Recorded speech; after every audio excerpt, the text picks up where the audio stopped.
हिमालय की बर्फीली चोटियों के बीच एक ऐसी गुफा छिपी है जहां हर पत्थर एक रहस्य समेटे हुए है। हर बर्फ की परत एक अनकही कहानी सुनाती है और हर सांस में महादेव का एहसास होता है। कहते हैं इस गुफा तक पहुंचना हर किसी के बस की बात नहीं। यहाँ वही पहुंचता है जिसे स्वयं बाबा बर्फानी बुलाते हैं। लेकिन इस पवित्र गुफा का सबसे बड़ा रहस्य आज भी दुनिया को सोचने पर मजबूर करता है। आखिर हर वर्ष बिना किसी इंसानी स्पर्श के बर्फ से स्वयं शिवलिंग कैसे प्रकट हो जाता है? क्यों उसका आकार चंद्रमा की कलाओं के साथ बदलता है? क्या ये केवल प्रकृति का अद्भुत खेल है या फिर स्वयं महादेव का दिव्य संकेत? और अगर यही वह स्थान है जहां भगवान शिव ने माता पार्वती को अमृतत्व का रहस्य सुनाया था, तो क्या उस अमर कथा की कोई गूंज आज भी इस गुफा की दीवारों में छिपी हुई है? क्या सचमुच वहां आज भी ऐसी शक्तियां विद्यमान हैं जिन्हें विज्ञान समझ नहीं पाया? कहते हैं जिसने इस गुफा का रहस्य जानने की कोशिश की वो पहले जैसा कभी नहीं लौटा। कुछ ने यहाँ ऐसे दृश्य देखने का दावा किया जिन्हें शब्दों में बयां करना संभव नहीं। तो आखिर क्या छिपा है बाबा अमरनाथ की इस दिव्य गुफा में? आइए आज हम आस्था, इतिहास और रहस्य से भरी उस अद्भुत यात्रा पर चलते हैं जहां हर कदम के साथ प्रश्न और गहरे होते जाते हैं और हर उत्तर हमें महादेव के और भी निकट ले जाता है। अमरनाथ केवल एक तीर्थ नहीं है, ये श्रद्धा, इतिहास और अनगिनत रहस्यों का ऐसा संगम है जिसने सदियों से संतों, विद्वानों, इतिहासकारों और वैज्ञानिकों तक को सोचने पर विवश कर रखा है। हर वर्ष सावन के पावन दिनों में लाखों श्रद्धालु अपनी सारी कठिनाइयों को पीछे छोड़कर हिमालय की दुर्गम वादियों की ओर बढ़ते हैं। कोई लंबी पैदल यात्रा करता है, कोई पालकी का सहारा लेता है, तो कोई बर्फीले रास्तों पर हर कदम के साथ महादेव का नाम जपते हुए आगे बढ़ता है।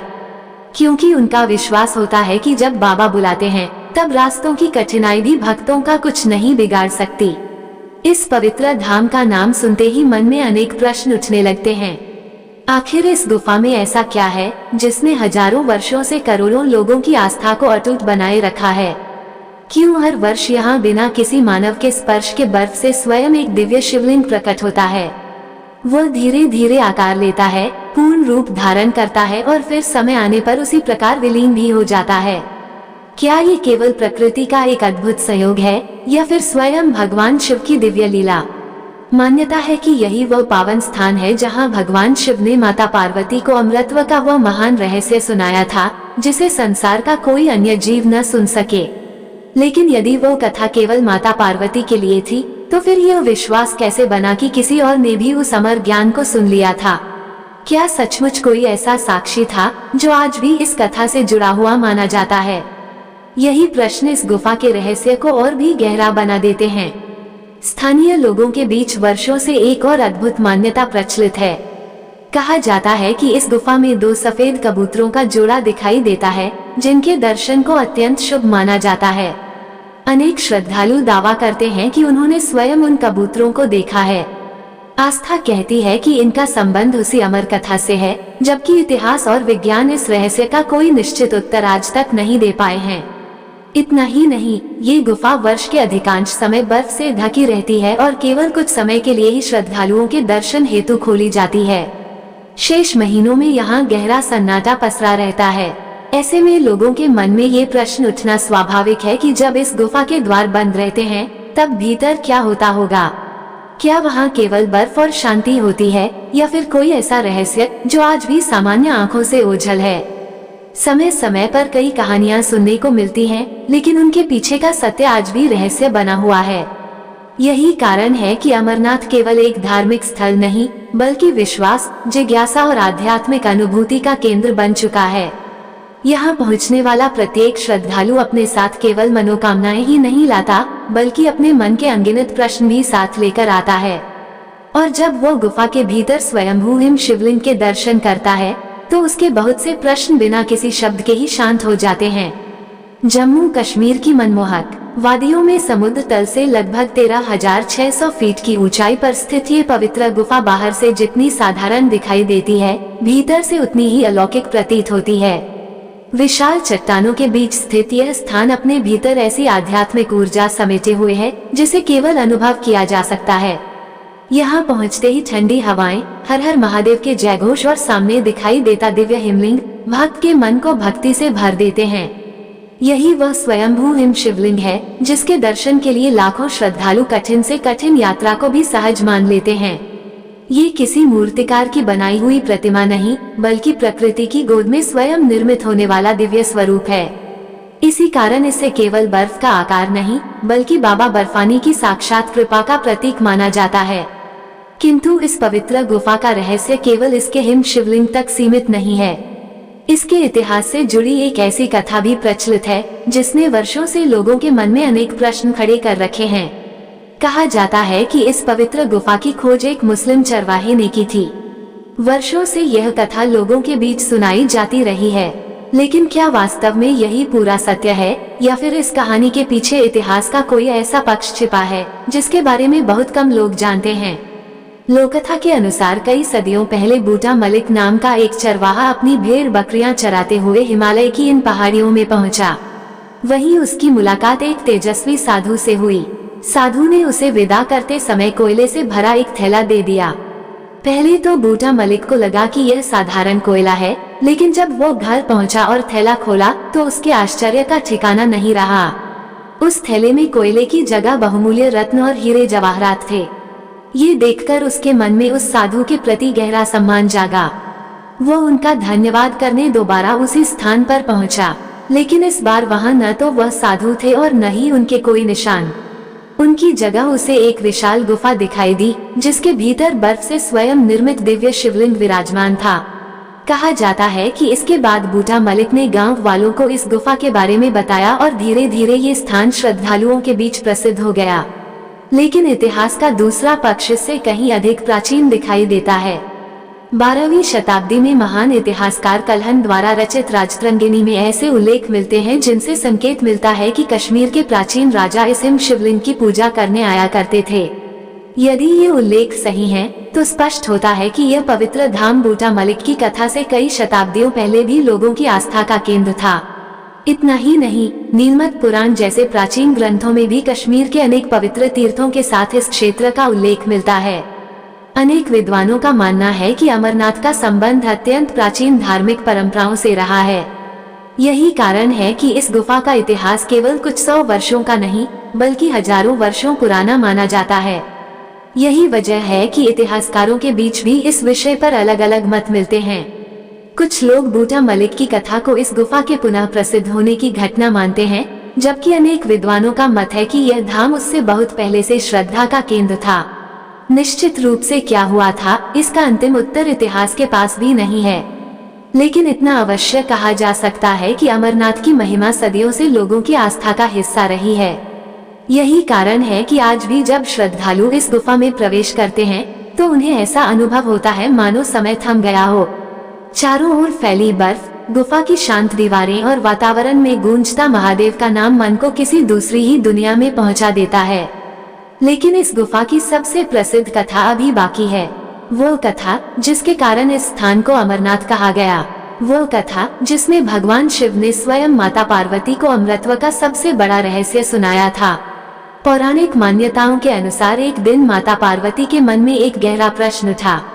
उन्होंने भगवान शिव से विनम्र भाव से पूछा, प्रभु, इस सृष्टि में जो भी जन्म लेता है एक दिन उसे मृत्यु का सामना करना पड़ता है। फिर आप ऐसे कैसे हैं जो काल से भी परे हैं? आपके अमर होने का रहस्य क्या है? भगवान शिव कुछ क्षण मौन रहे। उन्होंने मुस्कुराकर माता पार्वती की ओर देखा, लेकिन उस प्रश्न का उत्तर तुरंत नहीं दिया। कहते हैं कि माता पार्वती बार बार उसी रहस्य को जानने का आग्रह करती रहीं। अंततः महादेव ने निश्चय किया कि अब समय आ गया है जब वे अमृतत्व का वह दिव्य ज्ञान उन्हें प्रदान करेंगे। लेकिन ये कोई साधारण कथा नहीं थी। यह ऐसा रहस्य था जिसे किसी भी अन्य जीव द्वारा सुनना उचित नहीं माना गया। इसी कारण भगवान शिव ने एक ऐसे स्थान की खोज की जहां उनके और माता पार्वती के अतिरिक्त कोई भी उपस्थित न हो। तब उन्होंने हिमालय की गोद में स्थित उस निर्जन गुफा की ओर प्रस्थान किया, जिसे आज पूरी दुनिया अमरनाथ के नाम से जानती है। कहा जाता है कि इस यात्रा के दौरान भगवान शिव ने अपने प्रत्येक प्रिय साथी को मार्ग में अलग अलग स्थानों पर छोड़ दिया, ताकि अमर कथा का कोई भी अन्य साक्षी न बन सके। सबसे पहले उन्होंने अपने प्रिय वाहन नंदी को वहीं विराम दिया, जिस स्थान को आज अनेक लोग पहलगाम से जोड़कर देखते हैं। आगे बढ़ते हुए उन्होंने अपनी जटाओं में सुशोभित चंद्रमा को चंदनवाड़ी के समीप छोड़ दिया। इसके बाद अपने गले में विराजमान वासुकी नाग को शेषनाग के पावन क्षेत्र में रहने का आदेश दिया। यात्रा आगे बढ़ी तो भगवान शिव ने अपने प्रिय पुत्र श्री गणेश को भी एक पर्वत पर विराम लेने के लिए कहा। अंत में उन्होंने पंच महाभूतों अर्थात पृथ्वी, जल, अग्नि, वायु और आकाश के प्रतीक रूप को भी त्याग दिया। मान्यता है कि पंचतरणी वही स्थान है जहां इन पांचों तत्वों का स्मरण आज भी किया जाता है। जब भगवान शिव ने अपने सभी साथियों और प्रतीकों को पीछे छोड़ दिया, तब वे माता पार्वती के साथ उस पवित्र गुफा में पहुँचे। चारों ओर गहरा सन्नाटा था। हिमालय की ऊंची चोटियां मानो स्वयं इस दिव्य क्षण की साक्षी बनने के लिए मौन खड़ी थीं। तब भगवान शिव ने माता पार्वती से कहा कि कथा सुनते समय बीच बीच में अपनी उपस्थिति का संकेत देती रहना, ताकि उन्हें यह विश्वास बना रहे कि वह पूरे ध्यान से कथा सुन रही हैं। इसके बाद प्रारंभ हुई वह दिव्य अमर कथा, जिसके बारे में कहा जाता है कि उसमें जीवन, मृत्यु और मोक्ष का सबसे गहन रहस्य समाहित था। माता पार्वती बड़े ध्यान से कथा सुनती रहीं और समय समय पर अपनी स्वीकृति का संकेत देती रहीं। लेकिन कथा लंबी थी। धीरे धीरे हिमालय की शांत वादियों में बहती शीतल हवा और महादेव की गंभीर वाणी के बीच माता पार्वती को हल्की निद्रा आने लगी। उधर भगवान शिव निरंतर अमर कथा सुनाते रहे। उन्हें ऐसा प्रतीत होता रहा कि माता पार्वती पूरी तल्लीनता से कथा सुन रही हैं। लेकिन उसी समय गुफा के भीतर कुछ ऐसा घट रहा था जिसने आने वाले युगों तक इस पवित्र स्थान को एक और अद्भुत रहस्य से जोड़ दिया। कहा जाता है कि जब माता पार्वती निद्रा में चली गईं, तब भी भगवान शिव की अमर कथा निरंतर चलती रही। महादेव को यह आभास होता रहा कि माता पार्वती बीच बीच में उनकी बातों का उत्तर दे रही हैं। लेकिन वास्तव में वहां एक और जीव मौन भाव से उस दिव्य ज्ञान को सुन रहा था। पौराणिक कथाओं के अनुसार गुफा के एक कोने में एक छोटा सा पक्षी उपस्थित था। वह अत्यंत एकाग्र होकर भगवान शिव की प्रत्येक बात सुन रहा था। जब माता पार्वती की ओर से कोई उत्तर नहीं आया, तब वही पक्षी समय समय पर हल्की ध्वनि करने लगा, जिससे भगवान शिव को लगा कि माता पार्वती अब भी जाग रही हैं। कुछ समय बाद महादेव को इस बात का आभास हुआ कि कुछ तो असामान्य है। उन्होंने माता पार्वती की ओर देखा तो पाया कि वे गहरी निद्रा में लीन थीं। तभी उनकी दृष्टि उस छोटे से पक्षी पर पड़ी, जिसने अनजाने में अमर कथा का श्रवण कर लिया था। ये देखकर भगवान शिव अत्यंत गंभीर हो गए। मान्यता है कि वे उस पक्षी के पीछे चल पड़े, क्योंकि यह ज्ञान किसी अन्य जीव के लिए निर्धारित नहीं था। लेकिन अमर कथा का प्रभाव उस पक्षी पर भी पड़ चुका था। उसे असाधारण ज्ञान और विवेक प्राप्त हो चुका था। वह तीव्र गति से वहां से निकल गया और अनेक स्थानों से होता हुआ महर्षि वेदव्यास के आश्रम तक पहुंच गया। कथाओं के अनुसार उसी समय महर्षि वेदव्यास की पत्नी तपस्या में लीन थीं। वो पक्षी उनके समीप पहुंचा और दिव्य योग बल से उनके गर्भ में प्रवेश कर गया। कहा जाता है कि वो लंबे समय तक गर्भ में ही रहा और वहीं रहते हुए उसने वेदों, उपनिषदों तथा आध्यात्मिक ज्ञान का गहन चिंतन किया। समय आने पर वही दिव्य आत्मा महर्षि शुकदेव के रूप में प्रकट हुई, जिन्हें भारतीय आध्यात्मिक परंपरा के महानतम ऋषियों में स्थान प्राप्त है। आगे चलकर उन्होंने राजा परीक्षित को श्रीमद्भागवत महापुराण का दिव्य उपदेश दिया और सनातन ज्ञान की परंपरा को नई दिशा प्रदान की। इसी कथा के कारण अमरनाथ गुफा केवल एक तीर्थ नहीं, बल्कि अमर ज्ञान की भूमि भी मानी जाती है। श्रद्धालुओं का विश्वास है कि इस पवित्र स्थान की प्रत्येक शिला, प्रत्येक हिमकण और प्रत्येक हवा का झोंका आज भी उस दिव्य कथा की स्मृति अपने भीतर संजोए हुए है। लेकिन अमरनाथ का रहस्य यही समाप्त नहीं होता। इस गुफा से जुड़ी एक और मान्यता सदियों से लोगों की आस्था का केंद्र बनी हुई है। कहा जाता है कि उस समय गुफा में केवल वो पक्षी ही नहीं था, बल्कि दो और मौन साक्षी भी उपस्थित थे, जिनकी चर्चा आज भी श्रद्धा और आश्चर्य के साथ की जाती है। इन्हीं दो मौन साक्षियों से जुड़ी एक ऐसी मान्यता है जिसने सदियों से श्रद्धालुओं को आश्चर्य में डाल रखा है। कहा जाता है कि अमर कथा के समय गुफा में दो कबूतरों का एक जोड़ा भी मौजूद था। भगवान शिव का पूरा ध्यान माता पार्वती को अमर ज्ञान सुनाने में था, इसलिए उन मासूम पक्षियों पर किसी की दृष्टि नहीं गई। लेकिन नियति को शायद कुछ और ही स्वीकार था। लोक मान्यताओं के अनुसार अमर कथा का प्रभाव उन दोनों कबूतरों पर भी पड़ा और उन्हें भी अमृतत्व का आशीर्वाद प्राप्त हो गया। तभी से यह विश्वास प्रचलित है कि वही दिव्य कबूतर आज भी समय समय पर अमरनाथ गुफा के आसपास दिखाई देते हैं। अनेक श्रद्धालु इसे साधारण पक्षी नहीं बल्कि भगवान शिव और माता पार्वती की कृपा का जीवंत प्रतीक मानते हैं। सबसे अधिक आश्चर्य की बात यह है कि इतनी अधिक ऊंचाई पर, जहां वर्ष के अधिकांश समय चारों ओर केवल बर्फ ही बर्फ दिखाई देती है, जहां ऑक्सीजन भी सामान्य स्थानों की तुलना में बहुत कम होती है और भोजन के प्राकृतिक साधन भी लगभग नहीं के बराबर हैं, वहां कबूतरों का जीवित रहना लोगों के मन में अनेक प्रश्न खड़े कर देता है। यही कारण है कि जब भी किसी श्रद्धालु को इस पवित्र जोड़े के दर्शन होते हैं, वो इसे अपने जीवन का अत्यंत शुभ और दुर्लभ अनुभव मानता है। आस्था की दृष्टि से देखा जाए तो यह महादेव की अनंत कृपा का संकेत है, जबकि विज्ञान अब तक इसका कोई निश्चित उत्तर प्रस्तुत नहीं कर पाया है। शायद यही कारण है कि अमरनाथ की यात्रा केवल आंखों से देखी जाने वाली यात्रा नहीं, बल्कि हृदय से महसूस की जाने वाली अनुभूति बन जाती है। लेकिन अमरनाथ के मार्ग में एक और स्थान है, जिसके रहस्य ने वर्षों से श्रद्धालुओं और स्थानीय लोगों की जिज्ञासा को जीवित रखा है। ये है पवित्र शेषनाग झील। हिमालय की ऊंची पर्वत श्रृंखलाओं के बीच स्थित यह झील अपनी प्राकृतिक सुंदरता के साथ साथ अपनी प्राचीन मान्यताओं के कारण भी विशेष महत्व रखती है। कहा जाता है कि जब भगवान शिव अमर कथा सुनाने के लिए गुफा की ओर जा रहे थे, तब उन्होंने अपने गले में विराजमान वासुकी नाग को इसी क्षेत्र में छोड़ दिया था। समय के साथ यह स्थान शेषनाग के नाम से प्रसिद्ध हो गया। स्थानीय लोगों का विश्वास है कि आज भी इस झील की दिव्यता वैसे ही बनी हुई है और अनेक श्रद्धालुओं ने यहाँ ऐसे अनुभव होने का दावा किया है जिन्हें वे जीवन भर भूल नहीं पाए। चारों ओर बर्फ से ढके पर्वत, बीच में नीले जल से भरी शांत झील और उसके ऊपर छाया हुआ गहरा सन्नाटा, ये दृश्य किसी साधारण स्थान का आभास नहीं कराता। यहाँ पहुँचने वाला प्रत्येक यात्री कुछ क्षणों के लिए स्वयं को प्रकृति और अध्यात्म के अद्भुत संगम के बीच खड़ा हुआ महसूस करता है। लेकिन अमरनाथ का सबसे बड़ा रहस्य अभी भी उसी पवित्र गुफा के भीतर मौजूद है। वह रहस्य है स्वयंभू हिम शिवलिंग का, जो हर वर्ष बिना किसी मानव के स्पर्श के अपने आप प्रकट होता है। आखिर ये दिव्य हिमलिंग बनता कैसे है? क्या इसके पीछे केवल प्रकृति का विज्ञान है या फिर कोई ऐसा रहस्य जिसे आज तक पूरी तरह समझा नहीं जा सकता? हर वर्ष सावन के आगमन के साथ अमरनाथ गुफा में एक ऐसा अद्भुत दृश्य दिखाई देता है जिसे देखकर श्रद्धालु भाव विभोर हो उठते हैं। गुफा के भीतर उसी स्थान पर धीरे धीरे बर्फ का एक दिव्य स्तंभ आकार लेने लगता है। समय बीतने के साथ उसका स्वरूप स्पष्ट होता जाता है और देखते ही देखते वह स्वयंभू हिम शिवलिंग के रूप में भक्तों के सामने प्रकट हो जाता है।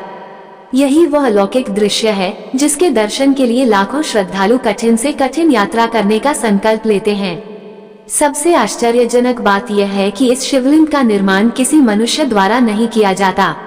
गुफा की छत से गिरने वाली जल की सूक्ष्म बूंदें अत्यंत ठंडे वातावरण में धीरे धीरे जमती जाती हैं और समय के साथ एक ठोस हिमस्तंभ का रूप धारण कर लेती हैं। यही हिमस्तंभ श्रद्धालुओं के लिए बाबा बर्फानी का दिव्य स्वरूप बन जाता है। मान्यता है कि आषाढ़ पूर्णिमा के आसपास इसका निर्माण आरंभ होता है। फिर जैसे जैसे सावन आगे बढ़ता है, वैसे वैसे इसका आकार भी बढ़ता जाता है। श्रावण पूर्णिमा के समय यह अपने पूर्ण स्वरूप में दिखाई देता है और उसके बाद धीरे धीरे छोटा होने लगता है। इस परिवर्तन को देखकर श्रद्धालु इसे भगवान शिव की दिव्य लीला मानते हैं। वैज्ञानिकों ने भी वर्षों तक इस अद्भुत घटना का अध्ययन किया। उनका मानना है कि यह एक प्राकृतिक हिमस्तंभ बनने की प्रक्रिया है, जो विशेष तापमान, नमी और गुफा के भीतर मौजूद वातावरण के कारण संभव होती है। लेकिन इसके बावजूद अनेक ऐसे प्रश्न हैं जिनका स्पष्ट उत्तर आज भी विज्ञान के पास नहीं है। यही कारण है कि यह स्थान आस्था और प्रकृति दोनों के लिए समान रूप से आकर्षण का केंद्र बना हुआ है। गुफा के भीतर बनने वाला ये हिमलिंग आसपास जमी सामान्य बर्फ से अलग दिखाई देता है। जहां अन्य स्थानों की बर्फ अपेक्षाकृत जल्दी पिघल जाती है, वहीं ये हिमलिंग लंबे समय तक अपने स्वरूप में बना रहता है। इसी विशेषता ने इसे करोड़ों श्रद्धालुओं के लिए अद्भुत श्रद्धा का विषय बना दिया है। जब कोई भक्त पहली बार इस दिव्य हिमलिंग के सामने खड़ा होता है, तो उसके लिए वो केवल बर्फ का एक आकार नहीं होता। वो क्षण उसके जीवन की सबसे भावुक अनुभूतियों में बदल जाता है।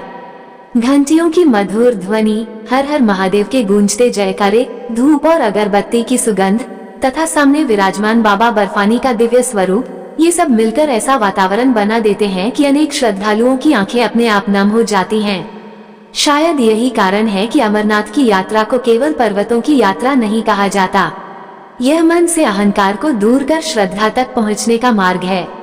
यहाँ आने वाला हर यात्री अपने साथ केवल थकान नहीं बल्कि जीवन भर के लिए एक ऐसा आध्यात्मिक अनुभव लेकर लौटता है जिसे शब्दों में व्यक्त करना आसान नहीं होता। लेकिन वर्षों से इस पवित्र गुफा को लेकर एक और रहस्यमय कहानी सुनाई जाती रही है। कहा जाता है कि एक व्यक्ति ने गुफा के बंद होने से पहले उसकी सच्चाई जानने के उद्देश्य से भीतर एक गुप्त कैमरा लगा दिया। इसके बाद जो कथा लोगों के बीच प्रचलित हुई उसने अनेक लोगों को आश्चर्यचकित कर दिया। आखिर उस कहानी में कितनी सच्चाई थी और कितना लोकविश्वास, ये जानना भी उतना ही रोचक है। समय समय पर अमरनाथ गुफा से जुड़ी अनेक रहस्यमय कहानियां सुनने को मिलती रही हैं। इन्हीं में से एक कथा वर्षों से लोगों के बीच चर्चा का विषय बनी हुई है। कहा जाता है कि एक व्यक्ति के मन में ये जानने की तीव्र इच्छा हुई कि जब यात्रा समाप्त होने के बाद गुफा के द्वार बंद कर दिए जाते हैं तब भीतर आखिर क्या होता है। लोककथा के अनुसार उसने गुफा बंद होने से कुछ समय पहले चोरी छिपे एक कैमरा वहां स्थापित कर दिया। उसका उद्देश्य केवल इतना था कि कई महीनों तक बंद रहने वाली उस पवित्र गुफा का रहस्य अपनी आंखों से देख सके। यात्रा समाप्त हुई, श्रद्धालु लौट गए और धीरे धीरे गुफा के द्वार भी बंद कर दिए गए। कहा जाता है कि कैमरे में प्रारंभिक कुछ दिनों तक सब कुछ सामान्य दिखाई देता रहा। गुफा के भीतर गहरा सन्नाटा था, चारों ओर केवल बर्फ और शांति का साम्राज्य। लेकिन कुछ समय बाद एक साधु वहां आकर ध्यान मुद्रा में बैठ गया। वह पूर्णतः शांत था, मानो संसार से उसका कोई संबंध ही न हो। कथा के अनुसार दिन बीतते गए, सप्ताह बीत गए, लेकिन वह साधु अपनी साधना से तनिक भी विचलित नहीं हुआ। कहा जाता है कि उसका शरीर धीरे धीरे अत्यंत क्षीण दिखाई देने लगा, फिर भी उसकी ध्यान अवस्था नहीं टूटी। लोकमान्यता तो यहाँ तक कहती है कि समय बीतने के साथ उसका स्वरूप इतना सूक्ष्म हो गया कि अंततः वह साधु कैमरे में दिखाई देना ही बंद हो गया। जब गुफा दोबारा खुली तब उस व्यक्ति ने ये पूरी बात वहां के पुजारियों को बताई। आगे की कथा में कहा जाता है कि पुजारियों ने उसे समझाया कि हिमालय की तपोभूमि में अनेक सिद्ध महात्माओं के बारे में ऐसी मान्यताएं प्रचलित हैं जो वर्षों तक कठोर तपस्या में लीन रहते हैं। हालांकि इस कहानी की स्वतंत्र पुष्टि उपलब्ध नहीं है और इसे एक लोककथा के रूप में ही देखा जाता है, फिर भी इसने वर्षों से श्रद्धालुओं की जिज्ञासा को जीवित रखा है। हिमालय की गोद सदियों से ऋषियों, योगियों और तपस्वियों की साधना स्थली रही है। अनेक धार्मिक ग्रंथों और परंपराओं में ऐसे महात्माओं का उल्लेख मिलता है जिन्होंने संसार से दूर रहकर ईश्वर की आराधना को ही अपना जीवन बना लिया। यही कारण है कि जब अमरनाथ जैसी पवित्र भूमि से ऐसी कथाएं जुड़ती हैं, तो लोगों की श्रद्धा और भी गहरी हो जाती है। लेकिन यदि आप स्वयं बाबा बर्फानी के दर्शन करना चाहते हैं तो केवल श्रद्धा ही नहीं, उचित तैयारी भी आवश्यक होती है, क्योंकि यह यात्रा जितनी पवित्र है उतनी ही कठिन भी मानी जाती है। ऊंचे पर्वत, बदलता मौसम, कम ऑक्सीजन और लंबी पैदल चढ़ाई हर यात्री की परीक्षा लेते हैं। इसलिए इस यात्रा पर निकलने से पहले पूरी जानकारी और तैयारी होना अत्यंत आवश्यक है। अब आइए जानते हैं कि बाबा अमरनाथ की पावन यात्रा किन मार्गों से की जाती है, रास्ते में कौन कौन से प्रमुख पड़ाव आते हैं और क्यों इस यात्रा का प्रत्येक कदम आध्यात्मिक अनुभव के साथ साथ धैर्य और साहस की भी परीक्षा बन जाता है। यदि आपने कभी ऐसी यात्रा का सपना देखा है जो केवल आपके कदमों को ही नहीं बल्कि आपके मन, आपकी श्रद्धा और आपके धैर्य को भी परख दे, तो बाबा अमरनाथ की यात्रा निश्चित रूप से उन दुर्लभ यात्राओं में से एक है। ये केवल पर्वतों को पार करने का मार्ग नहीं बल्कि स्वयं के भीतर छिपे विश्वास को पहचानने का अवसर भी है।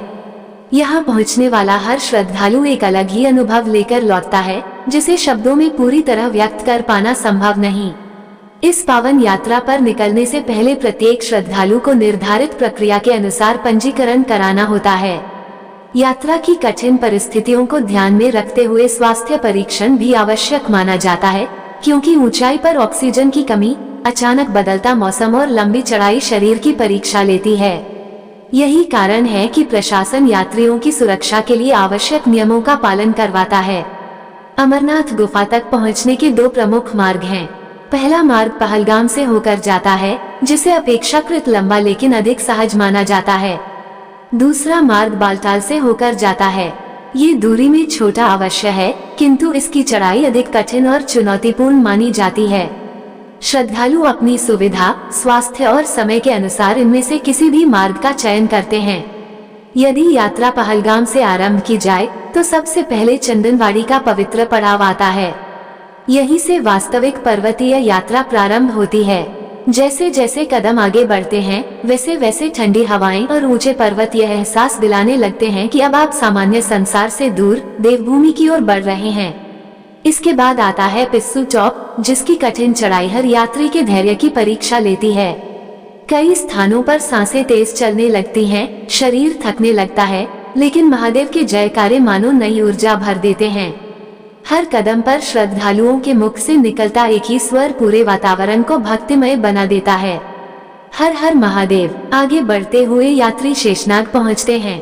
चारों ओर बर्फ से ढकी पर्वत श्रृंखलाओं के बीच स्थित यह स्थान अपनी अद्भुत प्राकृतिक सुंदरता के लिए प्रसिद्ध है। नीले जल से भरी झील और उसके चारों ओर फैली हिमाच्छादित चोटियां ऐसा दृश्य प्रस्तुत करती हैं, जिसे देखने के बाद मन कुछ देर के लिए पूरी तरह शांत हो जाता है। अनेक यात्री यहीं विश्राम करते हैं और अगले दिन की कठिन यात्रा के लिए स्वयं को तैयार करते हैं। प्रातःकाल जब सूर्य की पहली किरणें हिमालय की चोटियों को स्पर्श करती हैं, तब यात्रा फिर से आरंभ होती है। अब मार्ग और भी ऊंचाई की ओर बढ़ता है। अगला प्रमुख पड़ाव महागुनस दर्रा माना जाता है, जो इस यात्रा के सबसे ऊंचे स्थानों में से एक है। यहाँ पहुंचकर ऐसा लगता है मानो बादल भी आपके बहुत निकट आ गए हों। ठंडी हवाएं पूरे शरीर को कंपा देती हैं, लेकिन श्रद्धा का उत्साह कदमों को रुकने नहीं देता। इसके बाद यात्री पंचतरनी पहुंचते हैं। धार्मिक मान्यताओं के अनुसार यही वो पवित्र स्थान है जहां भगवान शिव ने पंचमहाभूतों का त्याग किया था। आज भी यह स्थान श्रद्धालुओं के लिए अत्यंत पवित्र माना जाता है। यहाँ का शांत वातावरण, बहती जलधाराएं और चारों ओर फैला हिमालय का सौंदर्य मन को गहरे आध्यात्मिक भाव से भर देता है। अब गुफा अधिक दूर नहीं रह जाती। अंतिम कुछ किलोमीटर की चढ़ाई भले ही सबसे कठिन प्रतीत होती हो, लेकिन जैसे जैसे बाबा बर्फानी का धाम निकट आता है वैसे वैसे थकान स्वयं ही कम होने लगती है। दूर से दिखाई देती विशाल गुफा और उसके बाहर उमड़ी श्रद्धालुओं की भीड़ ये संकेत दे देती है कि वर्षों से संजोई हुई मनोकामना अब पूरी होने वाली है। और फिर वो क्षण आता है जिसका हर भक्त बेसब्री से इंतजार करता है। जैसे ही श्रद्धालु गुफा के भीतर प्रवेश करता है और सामने स्वयंभू हिम शिवलिंग के दर्शन करता है, उसके मन में चल रहे सभी विचार मानो एक पल के लिए शांत हो जाते हैं। आंखें श्रद्धा से भर उठती हैं, हाथ अपने आप जुड़ जाते हैं और हृदय से केवल एक ही पुकार निकलती है, हर हर महादेव। उस पवित्र क्षण में ऐसा प्रतीत होता है मानो समय स्वयं ठहर गया हो। गुफा के भीतर फैली दिव्य शांति, घंटियों की मधुर ध्वनि, भक्तों के मुख से गूंजता महादेव का जयघोष और सामने विराजमान बाबा बर्फानी का अद्भुत स्वरूप, ये सब मिलकर ऐसा वातावरण बना देते हैं जिसे शब्दों में व्यक्त करना अत्यंत कठिन है। अनेक श्रद्धालुओं की आंखों से अनायास ही आंसू बहने लगते हैं। वे कुछ मांगने नहीं आते, बल्कि केवल उस दिव्य उपस्थिति को अपने हृदय में महसूस करने आते हैं। यात्रा के दौरान श्रद्धालुओं की सुविधा के लिए विभिन्न स्थानों पर विश्राम शिविर, चिकित्सा केंद्र, भोजन की व्यवस्था और अन्य आवश्यक सेवाएं उपलब्ध कराई जाती हैं। फिर भी यह यात्रा किसी भी दृष्टि से सरल नहीं कही जा सकती। अचानक बदलता मौसम, तेज वर्षा, बर्फीली हवाएं, फिसलन भरे रास्ते और ऊंचाई के कारण होने वाली शारीरिक कठिनाइयां हर यात्री की परीक्षा लेती हैं। इसलिए यहाँ केवल शरीर की शक्ति नहीं, बल्कि मन का विश्वास भी उतना ही आवश्यक होता है। जैसे जैसे श्रद्धालु इस यात्रा को पूरा करता है, वैसे वैसे उसके भीतर भी एक परिवर्तन होने लगता है। वो केवल पर्वतों की ऊंचाई ही नहीं चढ़ता, बल्कि अपने भीतर के अहंकार, भय और अस्थिरता को भी पीछे छोड़ता जाता है। यही कारण है कि जो व्यक्ति अमरनाथ से लौटता है, वो केवल एक यात्री बनकर नहीं लौटता, बल्कि अपने साथ एक ऐसा आध्यात्मिक अनुभव लेकर आता है जो जीवन भर उसके साथ रहता है। लेकिन इस पावन यात्रा का इतिहास केवल श्रद्धा और भक्ति से ही नहीं जुड़ा है। बीते कई दशकों में इस यात्रा ने ऐसे कठिन दौर भी देखे हैं जब आतंकवाद ने इस पवित्र तीर्थ को निशाना बनाने का प्रयास किया। अनेक निर्दोष श्रद्धालुओं ने अपनी जान गंवाई, फिर भी उनकी आस्था कभी डगमगाई नहीं। वर्षों पहले हुए आतंकवादी हमलों ने पूरे देश को झकझोर दिया था। निर्दोष श्रद्धालुओं पर हुए इन हमलों ने मानवता को गहरा आघात पहुंचाया। अनेक परिवारों ने अपने प्रियजनों को खोया, लेकिन इसके बावजूद बाबा बर्फानी के प्रति श्रद्धालुओं का विश्वास पहले से भी अधिक मजबूत होता गया। आज भी यात्रा के दौरान सुरक्षा की व्यापक व्यवस्था की जाती है। भारतीय सेना, सुरक्षा बल और स्थानीय प्रशासन पूरी यात्रा पर लगातार निगरानी रखते हैं। जगह जगह सुरक्षा जांच, चिकित्सा सहायता और आपातकालीन व्यवस्थाएं की जाती हैं ताकि प्रत्येक श्रद्धालु सुरक्षित रूप से बाबा के दर्शन कर सके। लाखों लोगों की आस्था की रक्षा के लिए दिन रात अनगिनत जवान अपने कर्तव्य पर डटे रहते हैं। इतनी चुनौतियों के बावजूद हर वर्ष श्रद्धालुओं की संख्या बढ़ती जा रही है। इसका कारण केवल धार्मिक परंपरा नहीं, बल्कि वह अटूट विश्वास है कि जब बाबा का बुलावा आता है तब कोई भी कठिनाई भक्त के कदमों को रोक नहीं सकती। यही विश्वास हर वर्ष लाखों लोगों को हिमालय की कठिन राहों पर आगे बढ़ने की शक्ति देता है। अमरनाथ की यात्रा हमें ये सिखाती है कि सच्ची श्रद्धा केवल मंदिर तक पहुंचने का नाम नहीं, बल्कि हर कठिन परिस्थिति में अपने विश्वास को बनाए रखने का नाम है। ये यात्रा हमें धैर्य, संयम, सेवा, साहस और समर्पण का वास्तविक अर्थ समझाती है। शायद यही कारण है कि जो एक बार बाबा बर्फानी के दरबार में पहुंच जाता है, उसके मन में जीवन भर फिर से वहां जाने की इच्छा बनी रहती है। और आज भी जब सावन का पावन समय आता है, हिमालय की घाटियां एक बार फिर उसी दिव्य स्वर से गूंज उठती हैं। हर हर महादेव, बम बम भोले, और लाखों श्रद्धालु उसी अटूट विश्वास के साथ बाबा अमरनाथ के पावन धाम की ओर चल पड़ते हैं, जहां आस्था आज भी बर्फ के रूप में साकार होकर भक्तों को दर्शन देती है। कहते हैं, इस संसार में अनेक यात्राएं ऐसी होती हैं जो केवल हमें एक स्थान से दूसरे स्थान तक ले जाती हैं, लेकिन कुछ यात्राएं ऐसी भी होती हैं जो इंसान को स्वयं से मिलवा देती हैं। बाबा अमरनाथ की यात्रा भी उन्हीं दुर्लभ यात्राओं में से एक है। यहाँ से लौटने वाला हर श्रद्धालु अपने साथ केवल यादें नहीं, बल्कि एक ऐसा अनुभव लेकर लौटता है जो जीवन भर उसके हृदय में जीवित रहता है। जब कोई भक्त हिमालय की उन कठिन राहों से वापस लौटता है, तब उसके कदम भले ही थके हुए होते हैं, लेकिन उसका मन पहले से कहीं अधिक शांत होता है। ऐसा लगता है मानो सारी चिंताएं, सारे भय और जीवन का सारा बोझ बाबा बर्फानी के चरणों में ही छूट गया हो। यही इस यात्रा की सबसे बड़ी विशेषता है कि यह केवल शरीर की नहीं, आत्मा की भी यात्रा बन जाती है। सदियों से करोड़ों श्रद्धालु इसी विश्वास के साथ इस पावन धाम तक पहुंचते रहे हैं कि भगवान शिव अपने प्रत्येक भक्त की पुकार अवश्य सुनते हैं। कोई अपनी मनोकामना लेकर आता है, कोई केवल दर्शन की अभिलाषा लेकर, तो कोई अपने मन की शांति खोजने के लिए। लेकिन लौटते समय लगभग हर भक्त के हृदय में एक ही भाव होता है, बाबा ने बुलाया, दर्शन कराए और अपनी कृपा का अनुभव भी करा दिया। अमरनाथ का ये रहस्य शायद कभी पूरी तरह शब्दों में नहीं समाया जा सकेगा। किसी के लिए यह प्रकृति का अद्भुत चमत्कार है, किसी के लिए हजारों वर्षों की जीवित आस्था, तो किसी के लिए स्वयं भगवान शिव का साक्षात निवास। विज्ञान अपनी दृष्टि से इसे समझने का प्रयास करता रहेगा, इतिहास अपने प्रमाण खोजता रहेगा, लेकिन श्रद्धा का अनुभव केवल वही कर सकता है जो एक बार बाबा बर्फानी के दरबार तक पहुंचता है। यदि आपके मन में भी कभी इस पावन यात्रा पर जाने की इच्छा जागे, तो पूरी तैयारी, आवश्यक सावधानियों और सच्चे श्रद्धा भाव के साथ अवश्य जाएं। क्योंकि अमरनाथ की यात्रा केवल पर्वतों को पार करने की नहीं, बल्कि अपने भीतर छिपे विश्वास को पहचानने की यात्रा है। बाबा बर्फानी से यही प्रार्थना है कि वे आप सभी पर अपनी कृपा बनाए रखें, आपके जीवन में सुख, शांति, उत्तम स्वास्थ्य और सद्बुद्धि प्रदान करे, तथा जब भी उचित समय आए, आपको भी अपने दिव्य धाम के दर्शन का सौभाग्य अवश्य दें। हर हर महादेव, बम बम भोले, जय बाबा बर्फानी।